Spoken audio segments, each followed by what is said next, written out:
In an interview about the series of books she co-authored, Girls Who Choose God, McArthur Krishna said, "The whole process of writing this book has reinforced what my life has taught me in the last few years, that there are numerous ways to choose God. How you do it is not that important in terms of location, occupation, marital status, etc. There is not a cookie-cutter shape to how we should each choose God in our own lives. It can be a vibrant kaleidoscope of solid options, but making that choice, choosing God, is vital. For me, I am clear that the wild ride I am on is God's path, and it is both much more abundant and insane than I ever imagined." McArthur Krishna comes from a pack of storytellers. With a master's degree in communications from BYU, she co-owned Free Range, an award-winning marketing business focused on telling social justice stories. After she moved to the magical land of India, she got married and started writing books and raising kids. This is All In, an LDS Living podcast where we ask the question, what does it really mean to be all in the gospel of Jesus Christ? I'm Morgan Jones, and I am so grateful to have McArthur Krishna here with me today, over the phone, I should say. How are you doing, McArthur? I'm doing great. Well, we are so thrilled to have you on the show today, and I am so excited for people to get to know you, but even more so, I work with several people that are really big fans of yours, and they've told me bits and pieces of your story over time. And so I'd love for you to just share a little bit about your life. You live right now in Oregon, but you spent the last 8 years in India, which is something many of us cannot even wrap our minds around. But I hope there are people listening in India. So tell us a little bit about what took you there and about you and your family. Sure. The easiest and most true answer about what took me to India was God. That I said my prayers and, okay, that sounds really simple. Over the course of an entire year, because I doubted God and because I doubted what was sitting in front of me, I was praying and fasting literally once a month, talked to my bishop and friends and parents, and at the end of the day, turned to God and said, what am I supposed to do with this? And I got back the most clear answer to prayer that I was to marry my husband and move to India. And so it's one of those things where it was the most cognitive dissonance I'd ever had in my life. And at the same time, once you have an absolutely clear answer, which is not always the way prayer works, but in this case it was, thank goodness, then it was very easy. You just do it, right? Yeah. Tell us a little bit about why there was that cognitive dissonance. Oh, a long list. So my husband is a very spiritual person, but is not of our faith. And that was not something, obviously, I'd ever expected in my life. In fact, he said to me, I know getting married in the temple is really important to you. So how about if you just go inside and you get married in the temple and I'll just be outside waiting for you? And I said, oh, sweetheart, if I'm going in, I'm not marrying you. And he's like, oh, bad plan. Take that back. And so that was one of the main reasons. And when I finally actually told my mother, like, Mom, this is the person I'm supposed to marry, she said, oh, yes, dear, I've known for a year. I've just been waiting for you to figure it out, which is like the best example of mothering, right? That she was so in tune with God that she had the answer first. But she knew her daughter well enough to know that I had to have the answer on my own. And she trusted God enough that when the answer came back rather unorthodox, that she was willing to have the faith to let me follow that. And so I think it's actually a quintessential example of my mother's parenting, where she was always in tune with God and we always trusted that. But she also knew that we had to have our own relationship. And she also knew that we had to have agency to grow and develop that as people and develop that relationship with deity on our own. So yeah, it was a tender mercy that when life takes you for a very, very different turn, that you have the comfort of parents and their trust in your answers and their own answers. So yeah, I think this is something that we should pause and talk about, because I think it's so important. There are many people within the church that are in this same circumstance of being a member of a part member family, and trying to figure out the balance of, how do you talk about things of faith and how much in your home and how little. And I'm curious about your thoughts about how you've been able to make that work. So one thing I should be very clear is that everybody's path is different.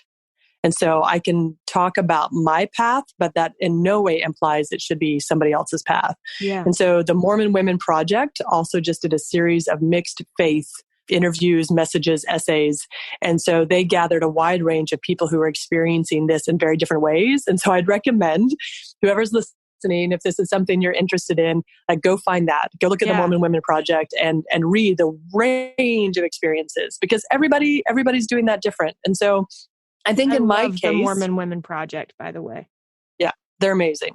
So in my case, I think it was, I will say I will feel really blessed, because I had a very clear, like I said, the most clear answer to prayer I've ever had, I've ever experienced. It's as the Joseph Smith line, right? Like, God knew that I knew. And so when you have that kind of assurance, which is not the way that answers to prayer, in my world at least, usually happen, then it means that everything else, everything, and I mean everything, like all caps, is manageable. And so everything in my instance involved, like, let me think, India mafia, cobras, not always running water and electricity,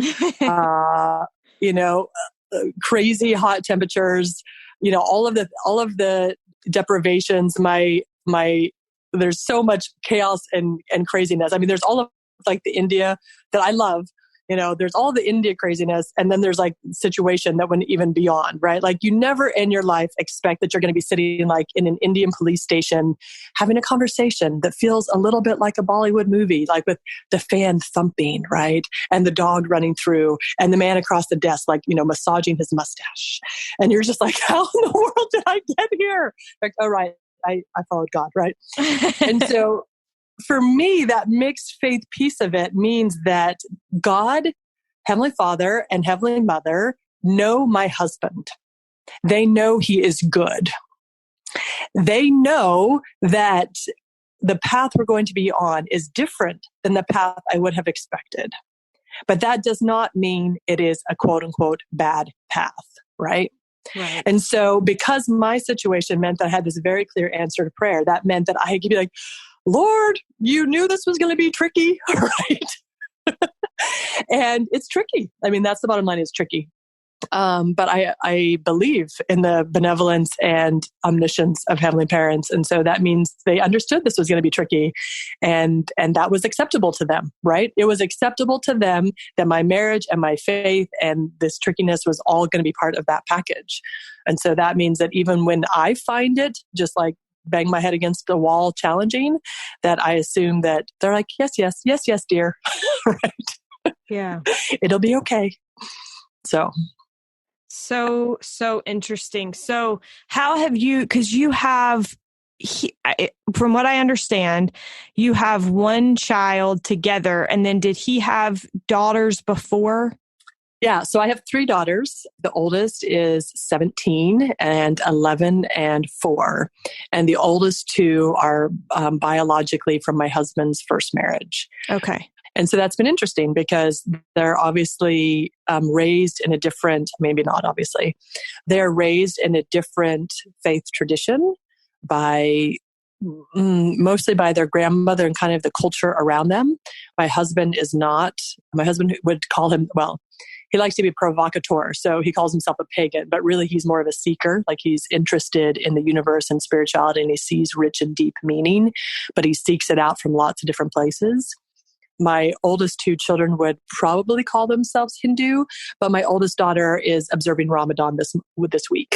So okay.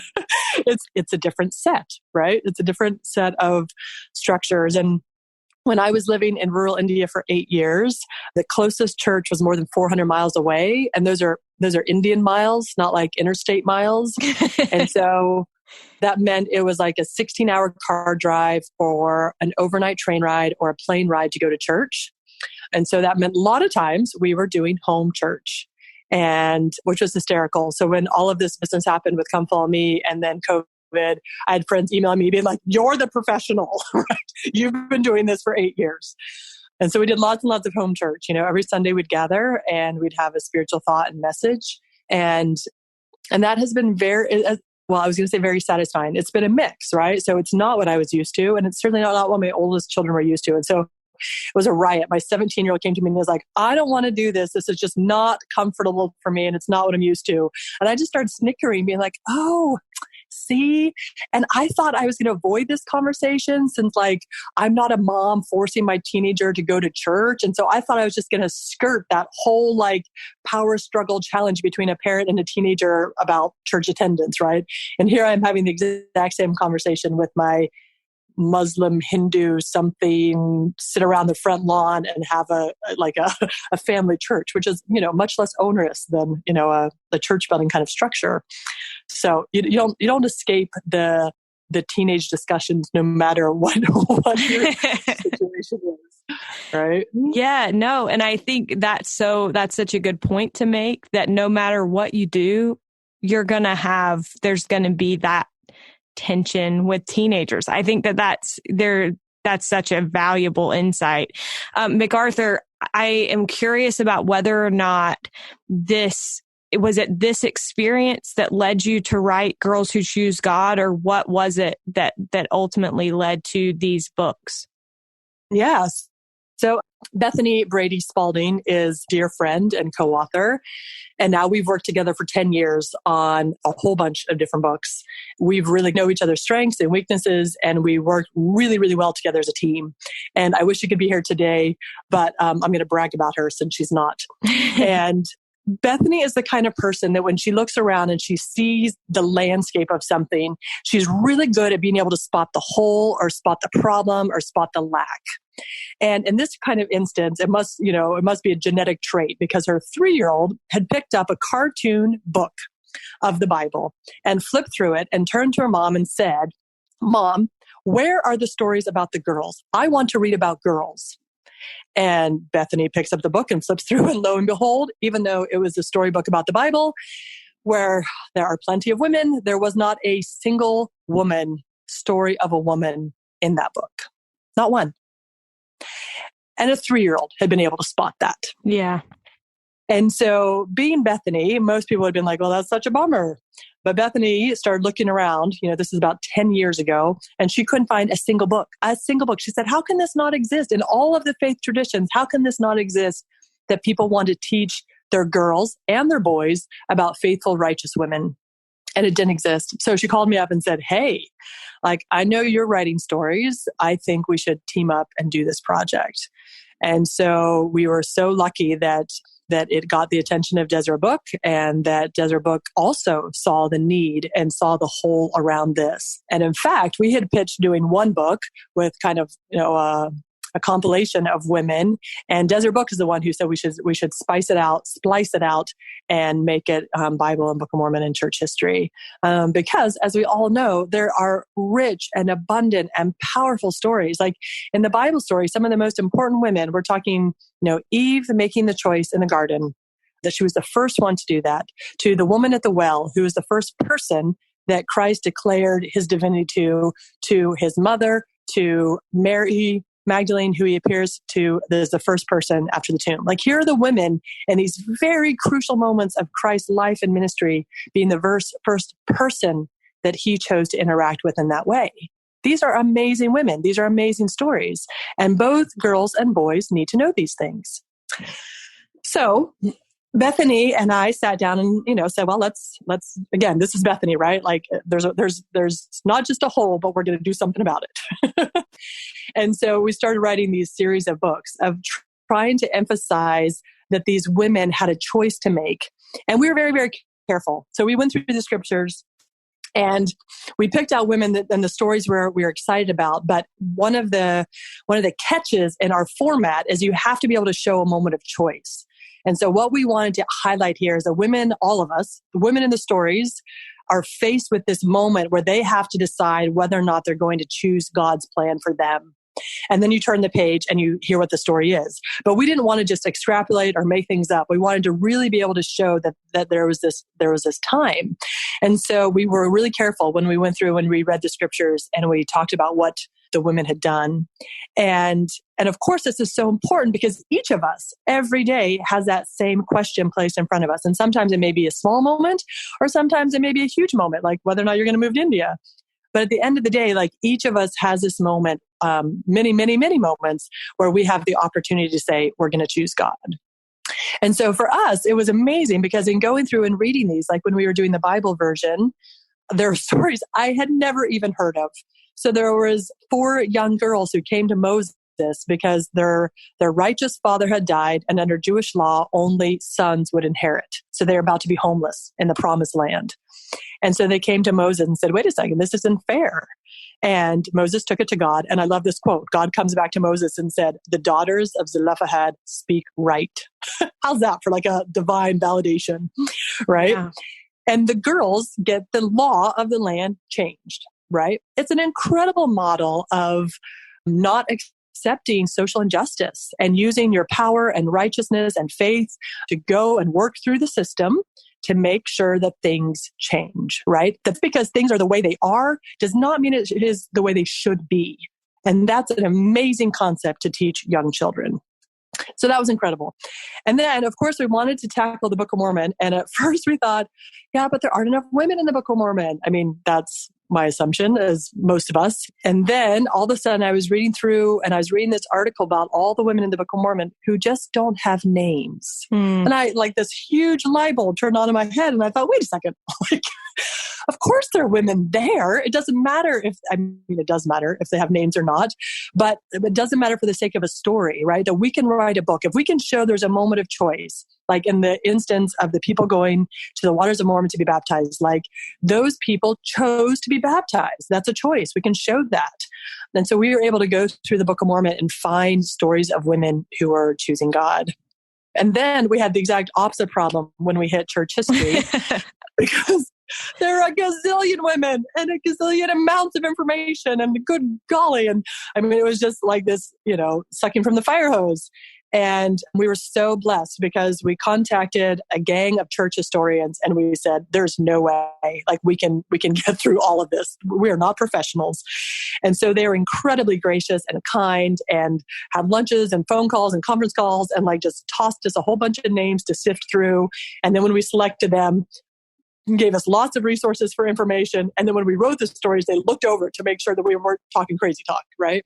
And so we were so grateful to have them for this. And the reason for me that all of these things matter so much is that we have a pattern, right? When you have, 1 dot, it's a moment in time. When you have 2 dots, it's a trend. When you have 3 dots, it's a pattern. When you have dozens of dots, that shows you that there is an intention here. And the intention of our heavenly parents to have their daughters and their sons both be active, contributing, growing spiritual members of this life experience, right? It is not that one gender is supposed to learn and grow and be spiritual and the other gender is supposed to play a supportive role. That's not it, actually. Like we take turns supporting one another. Each of our own individual growth and spirituality and relationship with God is of utmost importance. And I think having this pattern of all these women through the Bible and Book of Mormon and church history is so important to show young girls that they have a model. They have a model of what it means like to be a woman who serves God. And at the same time, I hope opens it up for them. There's so much different models in these books that it's very, very clear that there's not a cookie cutter that any person should have to be. There's no way you can say, oh, look at this person's life.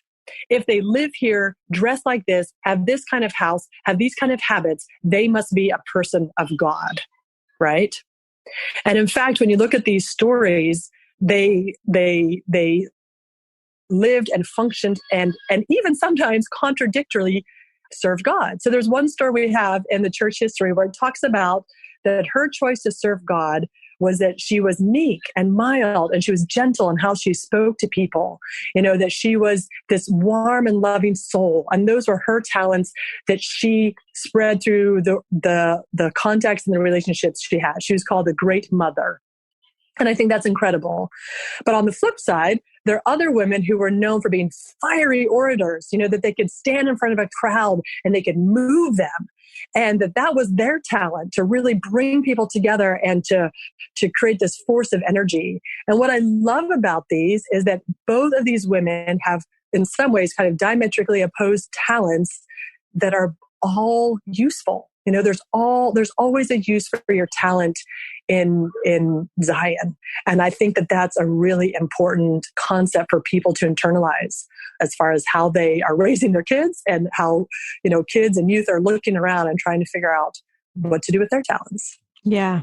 Absolutely. And I think that is such an important thing to realize, because I think sometimes we look at, I know myself, I am fairly opinionated and sometimes lack a filter, but I have noted that when I was younger, I think I sometimes thought that made me less of a woman. And I have learned over time that is not the case. It just means that we all have different strengths. And so I think that's such an important thing to teach children, and to illustrate, this woman had these talents and this woman had these talents, and they were both incredible Lucy women. Mack Smith stood on a barrel and called out to not just, so back up. Lucy Mack Smith was elected to be the head of a group of saints moving. And there's about 80 men, women, and children. Some of the presiding bishopric were in that group, and the group elected Lucy Mack Smith to be the head.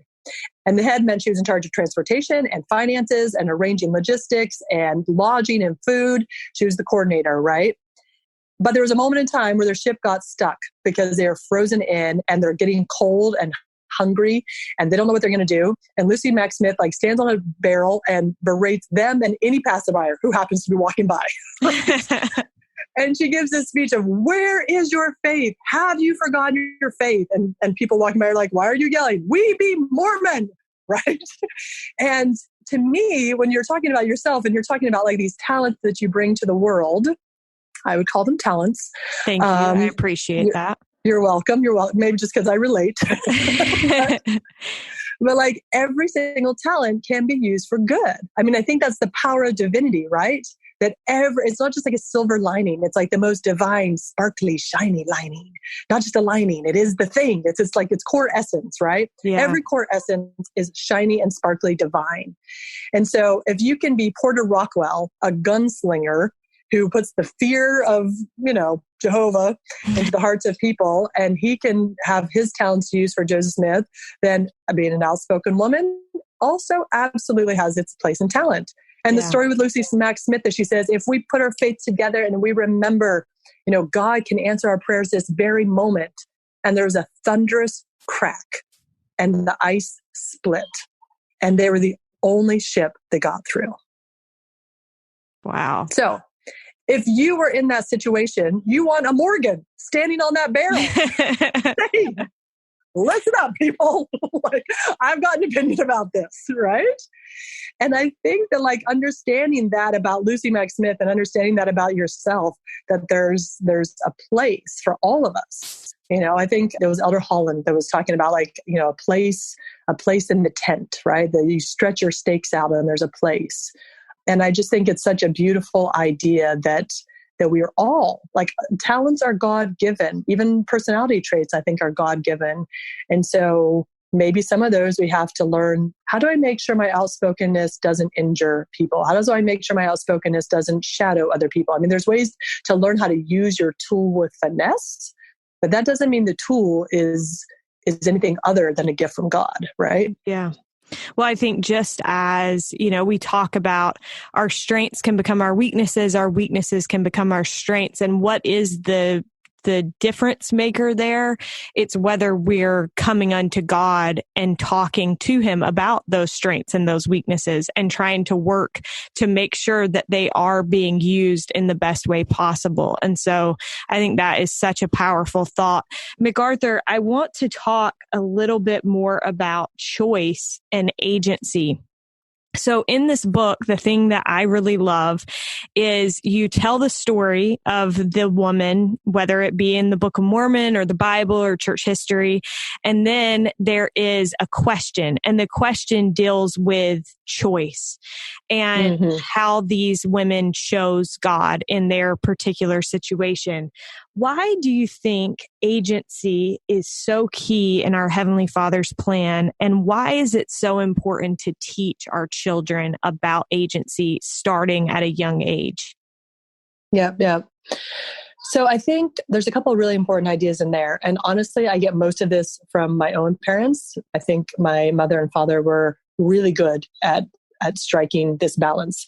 So I think a couple things wrapped in there. Like, our heavenly parents sent us to this earth to succeed, right? That's a really important idea. They didn't send us here to fail. It's actually not a test. It's a school to learn and grow.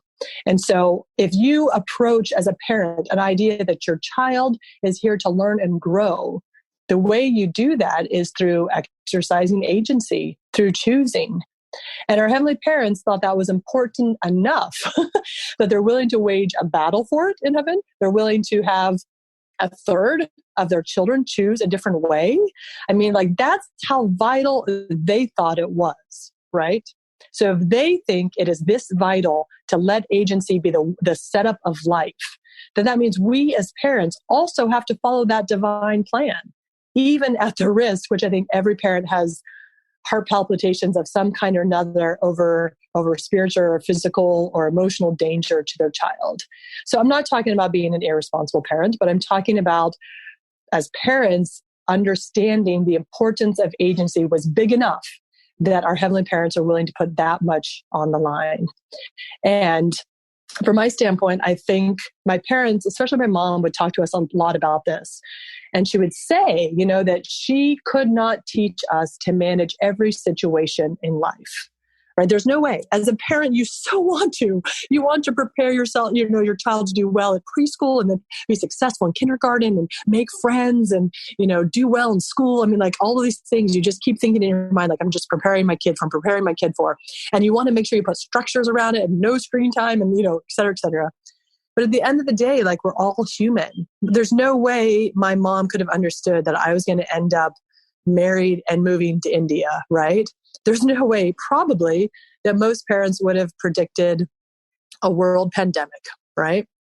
And so I think that my mom's model is, she'd say, I cannot teach you everything you need to know. The only source for all knowledge is God. And so if you can turn to your heavenly parents and you can say, Dear Heavenly Father, I need your help on this. And she modeled this all the time, from very, very small to very big things. But she also taught us, like, when we come to her and say, Mom, where do we go to college? Or do we do this job? Or do we marry this person? We always knew the very first question would be, have you said your prayers? Right? And so I think having, as a parent, letting agency grow, right? That you start small. A toddler should not be allowed to have agency to wander next to the pond, right? By themselves. But like, as they get older and older, you as a parent have to be willing to step back and let them experience what this earth life school was really meant to do, which was to create learning opportunities. And you do the best you can. But at the end of the day, you actually cannot choose it for them, and you can't live it for them, even though I think it's the closest a human parent can come to understanding the atonement, is to understand that you would take your child's pain if you could. And that's not me. Obviously, there's a large gap between divinity and us. But in a very, very small model, I think parents would say, absolutely. If I didn't have to have my child experience these painful things, then I would choose to take that away from them. But in the same way, that's not choosing our heavenly parents' plan. They put us on this earth. In fact, we voted, we chose to come to this life, and our children have spirits that also had the opportunity to vote, and they chose to come to have this experience. And so having this experience that says, pain is, or discomfort or hard knocks are not maybe the way we would always learn, but it is learning, and learning and growth is the point, right? It is the point of earth life, to become more like our best, most divine selves, like our older brother and our heavenly parents. And so for me, it's one of those really hard things to kind of balance, like, like I think you're always doing this kind of uncomfortable tango, right? Where you're trying to be like, okay, let's go over here and provide structure. Like, yes, you have to eat healthy food. And then you back up over here and you say, but okay, you can choose whether or not you want to stay in your jammies all day. I mean, every parent has to decide what things are going to be very sharp and crisp on, and what things are going to be fluid on. But all of us have to keep in mind that our heavenly parents designed this earth life to be a school and to be a learning environment, and that we want to keep our children as safe as we can. But if safety takes away learning, then we're not furthering the plan. And you just have to decide kind of in what ratio between safety and learning on kind of every single topic. Yeah. This brings up you bring up so many interesting points, but it brings up some thoughts that I've had over the past couple of weeks, just in that I think a parent's responsibility is to, one, teach their kids to be good people, and to encourage them in learning how to make these choices. The reason I've been thinking about it is I've been thinking about how in my own life, I feel like my testimony right now, as it is at this moment, is the result of things that I've experienced in the last 5 years. And so while I think my parents taught me so many good things, I would say the most important thing they taught me was how to build a relationship with God and to receive answers for myself. Mm-hmm. And Absolutely. So I think that these things that you're talking about are so important, because our kids are going to grow up to be adults, and they're going to have experiences, things like you said, your parents had no way of knowing what you were going to experience. And certainly you've experienced things they never experienced.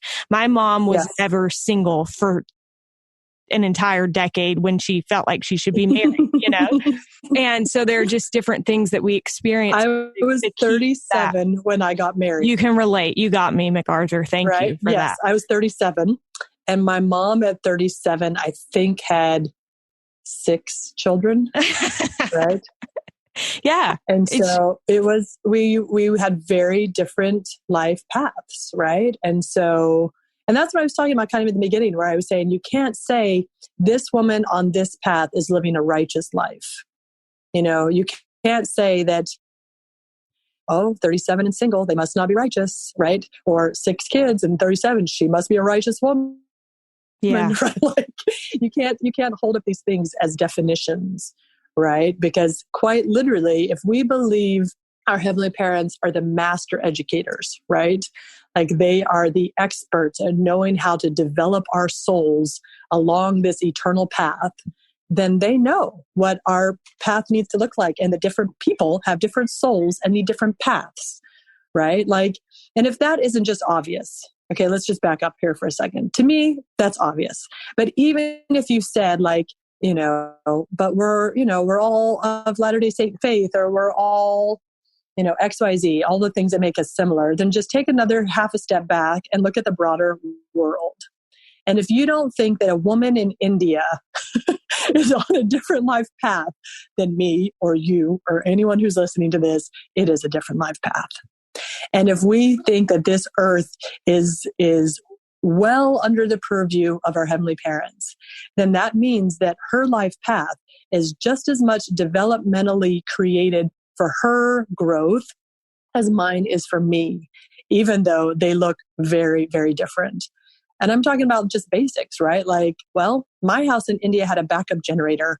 So when we lost electricity, I could still turn a generator on. Now, it might be expensive. We might try not to do that very often and XYZ, but I had the option. I had indoor plumbing, right? Like, that was part of my existence.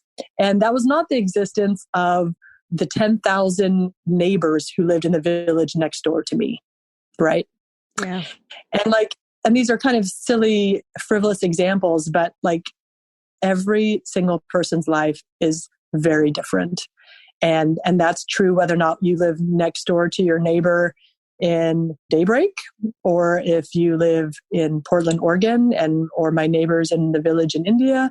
Like, it is, everyone's on their own developmental journey. Yeah. Thank you so much for sharing that. I have two more questions before we wrap up. But before we get to that, first of all, I just want to congratulate you. You and Bethany just won a big award. Yes, we did. So Bethany and I and Kathy Peterson, she's the gracious, incredible, talented illustrator. So talented. Yep, from the Girls Who Choose God series. Yes, we just got notice that the Association of Mormon Letters has awarded the Girls Who Choose God Stories of Extraordinary Women from Church History the Picture Book Award for the year, which is so fabulous in so many ways. And the reason I think this is so fabulous is because the association tries to pick out works that they feel are particularly representative or needed or important, And the reason that I think the Girls Who Choose God Church History book is so relevant right now is kind of threefold. One is that obviously this year we're highlighting and celebrating the restoration and the truths of what those truths mean in our lives and how that changes our life and the world. And the role that these church history women had in that restoration is significant and real. And so for us to have a chance to highlight their contributions is so important always, but especially this year as we're talking about the early days of the church. It's also significant because 2020 is the 100-year anniversary of when women were granted the right to vote as a group in America, which is a very big thing. We know that equality is divine, and men and women both participating is divine. And so for us to have this chance to mark and say, women and men both fought for this right. And some of the suffragettes that we mentioned in the book have the opportunity to talk about how they used to go to Relief Society meetings, and organize Relief Society groups into voting blocks, right? I mean, it's just such a powerful model of what tax standing to the side. It's a powerful model about what a group of women who sees an injustice in the world can get together and have the power of God to make change in the world. And so that's really exciting. And last is I think so much about President Nelson's injunction. And President Nelson has this amazing quote. I should have had it word for word here. I apologize. But he has this amazing quote where he calls upon women to step forward, to step in, all in. It's exactly what you need for this series, Morgan. He calls for all in, right? To step into their families and their communities and their world to use their talents. So when we talk about a woman who is a quote unquote stay-at-home mother, which is a silly term because no woman I know stays at home all the time. She's running all over the place, crazy busy. But if you're talking about a woman who is a full-time mom or a part-time mom or not a mom, like whatever it is, whatever situation you find yourself in, President Nelson says, now is the time to step in and use your talents. And I'm not trying to say to everybody, again, there's a great quote from conference about whether you're a 1,000-watt bulb or a 20-watt bulb. The point is you're not the bulb, right? That Christ is our light and we aim people to him. But from my standpoint, like all of those thoughts swirling together is President Nelson and this last general conference talking about like using your talents in whatever sphere you're in to count yourself in for goodness. And so for me to have the Association of Mormon Letters say, yes, this book, these stories of the extraordinary women is also appropriate and applicable today to remind us that there's all these different talents and all these different ways that you can be a force for good, right? And I think I'm not trying to make anyone have a guilt trip. That is the last thing I would ever do. I would just say that whatever sphere you are in, you have the opportunity to be a force for good. Yeah. Thank you so much. I read I'm so glad you brought up the Mormon Women Project, because I love something that you said there. You said, I've learned that when you're faced with something that doesn't seem fair, it's an opportunity to choose to strengthen your relationship with God. Obviously, this is talking about your decision, your choice that you made to marry your husband. And that was not an easy choice for you. So what have you learned about that when something doesn't seem fair, it's an opportunity to choose to strengthen your relationship with God? And how have you seen your relationship strengthened as a result of that time in your life? Yeah, it's so interesting. And first of all, we should pause and say, my poor husband. Like he's a marvelous human. We shouldn't make it all out. They're like, oh, it was so difficult to marry him. Right? Like, poor guy. I'm sure he's fantastic. I actually wish we had him on here. He could defend himself, You should interview him. He'd be good. And he's fantastic, because I wouldn't have married someone who wasn't, right? Yeah. I was not going for I was in a meeting once and a woman said, if we're this age and single, we must be going for the dregs. And I would have stood up and walked out had my roommate not put a restraining arm on me, right? Because I do not think that's true at all. I have the exact opposite attitude. So there's that.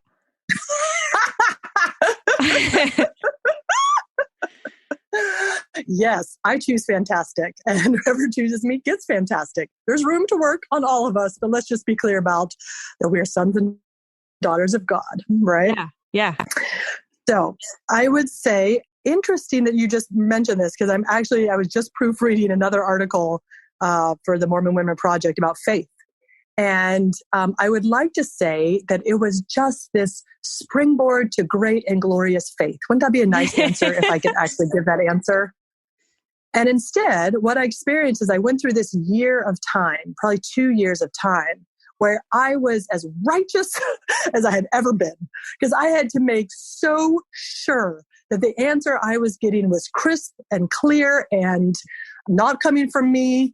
Like I had to be 100% sure, or I was going to lose my mind.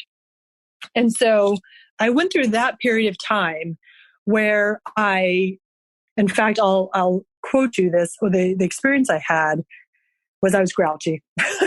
And I said to God, really? Like I'm 37 years old and I've tried to live a righteous life, and I'm trying to say my prayers and do all these things. And you could have smoothed this path. And my prayers aren't really known for their humility, but they are known for their authenticity.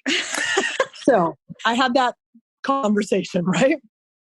And it was amazing. It was, again, one of those moments. This is fascinating. Some of the most clear answers to prayers and the most clear interaction I've had with God have been around my relationship with my husband, which is so interesting, right? That like whether or not I should go to BYU or whether or not I should graduate school, like all of those were, but like the husband got like most crystal communication I've had. So when I was having this kind of grouchy conversation, I paused and in a snit, and it came very clearly to me. I could have done it that way, and you would have had a relationship with him, your husband. This way, you have a relationship with him and with me. Me, all caps. Yeah. And I was so humbled, right? Like, oh, all of that cognitive dissonance, like curling up in the fetal position, not knowing what I should do, because could this possibly be right? Really? Right? This right? All of the suffering that I went through as a result of this gave me a relationship with my Heavenly Father, because I prayed to him as desperately as I ever had. And I would like to say that was forevermore firmly rooted in my soul. But the truth is, as I went through the next years of life, and there were things that just got harder, which I didn't know was possible. Yeah. It's interesting how that works, huh? You're like, I think I deserve the easy train at this point. Right. Like, excuse me, I followed your path. It should just flow out. Where's the land of milk and honey? Right. And instead, I had a more wrenchingness, right? That's a word, wrenchingness. And then all of a sudden, I realized one day that the mistake I was making is that I was not turning to God the way I had previously. Wasn't that interesting? I'd learned this. I had learned this big and bold and glorious and warming truth, and somehow I wasn't living it. Why do we as humans do that, right? And it was so fascinating to me to realize that I'd actually totally backslid, right? And so when you ask me, like, what relationship have you developed in this and where have you gotten to? I'd be like, I hit a fabulous pinnacle and then I just slid down the other side of the mountain, right? And to realize that this earth life is that exact ride, probably over and over and over again, that if we're not constantly, continuously turning to God, that we're gonna slide down that valley. And I think that, or we do, and we're in the valley and we turn to God then, right? Like there's no time where it's not a good idea to turn to God. Whether or not you feel dirty, whether or not you feel wicked, whether or not you feel a failure, whether or not you feel irresponsible, whether or not you feel brain exploding cognitive dissonance, like it does not matter. Whether or not you feel, beautiful and pure and holy. All of those times, wherever you are, is the time to remember that you have heavenly parents who love you, and to it doesn't matter, I was going to say get down on your knees, but it doesn't matter. Like curl up in a fetal position, like whatever you need to do to turn to God and say, be with me, right? And I guess like that's the success story in this, is not the pinnacle, but the success story is like the continued realization for the need to recommit and try again. This life is about trying again and trying again and trying again, right? Yeah. And so if someone's out there listening, they shouldn't hold me up as the model, except that like, well, I've been accused of being stubborn. That is one of my strengths / weaknesses, and depending on the situation. And so if I've learned, it is learned that even if I've given up, or I've given up on my heavenly parents' plan, that they don't give up. Yeah. And that's a really important thing. That's beautiful. Thank you, McArthur. I feel like you've already taught us so many things about this, but as is customary, the last question that I have for you is, what does it mean to you to be all in the gospel of Jesus Christ? So that's a very interesting question, because it could be tackled in a number of different ways. And when I'd heard that question before, I'd assumed it was kind of all the answers I just talked about. But then something just hit my brain, and maybe this is inspiration, I don't know. And what had occurred to me is, when we're talking about being all in, what first occurs to me is like, commitment or intention, or saying, count me in, when I talk about President Nelson, step into the world, right? Like all of those big, glorious kind of banner waving things. And then the thing that just hit my brain is, all in actually means all of us is welcome. And I mean all of us as in entire humanity is welcome, but I also mean on the micro level, all of me is welcome. Mm-hmm. And so if I'm going to be all in, that means I bring my whole self. And that means foibles and imperfections and stubbornness and feistiness and opinions and energy and laziness and whatever else.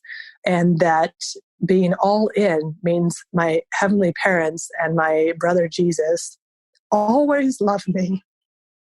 And if you know that, then it's easy. It's not easy, but if you know that, then it's possible to be all in, because all of you is welcome. And I think that is a really important idea.